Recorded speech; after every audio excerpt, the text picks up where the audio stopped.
My first question is, how do you evaluate a quarterback when the spread is 52 points? What are you looking for from JJ McCarthy that led you to believe that Jim Harbaugh made the right decision to start him against UConn?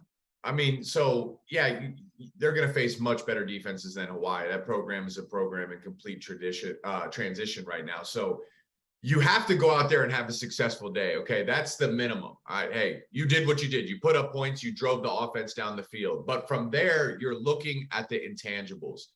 JJ's accuracy. Okay, there's no two completed passes are the same. RJ, where is the ball placement is the key. Right. And there he was so accurate downfield. I didn't see one missed throw the entire day.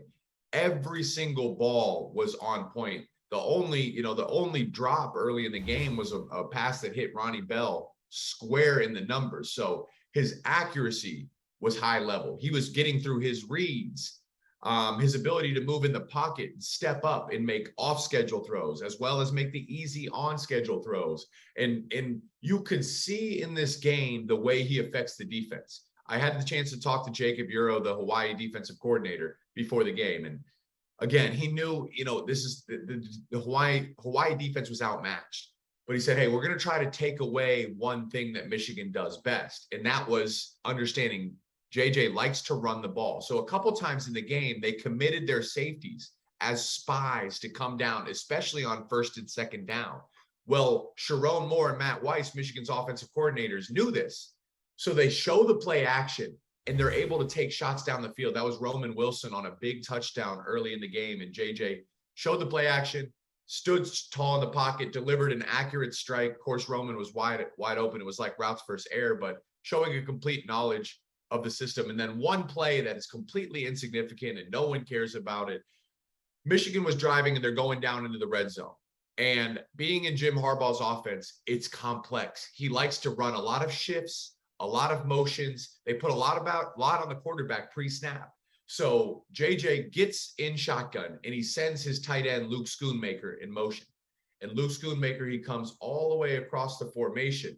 And JJ says, hey, Luke, get back over there on the left side. Like, hey, you're not supposed to be over here. Go over here and line up on the left side. And Luke was like, okay, you're right. Luke goes back off the ball to the left side of the offensive line. They snap the ball, and Luke and the guard pull around. It's a bread and butter play. So completely insignificant, went over most people's head. But to me, that says JJ is locked in on everything pre-snap. He's helping veteran players get lined up so they can execute their job and execute their role. A little thing, but listen, we saw the arm talent. That's only part of the game. To me, that play says, hey, JJ's locked in mentally and understanding and grasping the full offensive scheme. 11 of 12 for 229 pass yards, 3 TDs. That's good work, even against Hawaii and what you might call routes on air. Looking at the Michigan schedule, them being the defending Big Ten champion, I thought that this was a move that needed to be made in the preseason. I was very loud about it.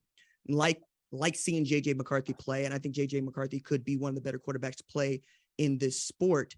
And I liken him coming in ahead of a Cade McNamara to Kelly Bryant and Trevor Lawrence at Clemson. That said, I'd like to know from you, when do you think your Michigan Wolverines are going to be tested for the first time this season? You bring up a good point with Kelly Bryant and Trevor Lawrence. Jim Harbaugh also said, remember, Bama won a national championship with Tua Tagovailoa and Jalen Hurts, and Jim also had Alex Smith and Colin Kaepernick. So he's dealt with this situation before. I personally thought he handled it well. The first test is Maryland is not a bad ball team now. Maryland's got some playmakers. They got a stud quarterback in Tua Tagovailoa, Tua's brother. They have weapons on the outside. They're able to run the ball, so they can put up some points now, and that will be the ultimate test. I mean, they're a team that's, probably doesn't have the total talent as a Michigan, but they're definitely going to test you. The real test for me, RJ, is going on the road at Iowa, night game at Kinnick. I played there my senior year in 2016. We were undefeated. We were the number 2 team in the country. We had Iowa outmatched from top to bottom of the roster. Should have been a game we ran away with. Magic happened somehow at Kinnick Knight Stadium. Now, I know Iowa's offense is extremely unexplosive, and they have some serious problems, and that's probably to say the least. But again, it's a team that plays really sound defense, and sound defense is going to keep you in every game. If they can get the run game going, if they can get some type of offensive identity, all of a sudden, man, what they do really well and how they beat us in 16 was by running the ball almost like a triple option military school, where they just wear on your defense and run the clock down and lull you to sleep. And, you know, as an offense, we were on the sideline for 8, 9, 10 minutes, some drives. It wears you out. So they are built to scare some teams in that sense by making a game boring. I think that'll be an ultimate test for them. This team is going to be undefeated. Now they're ranked. They're going to have a target on their back. They're going to be feeling good about themselves. That provides another element of danger there early in your Big Ten play with both Maryland and Iowa at Kinnick. Thank you for watching the #1 college football show. Please remember to subscribe to the channel and like this video so that you don't miss any of the best college football coverage in America.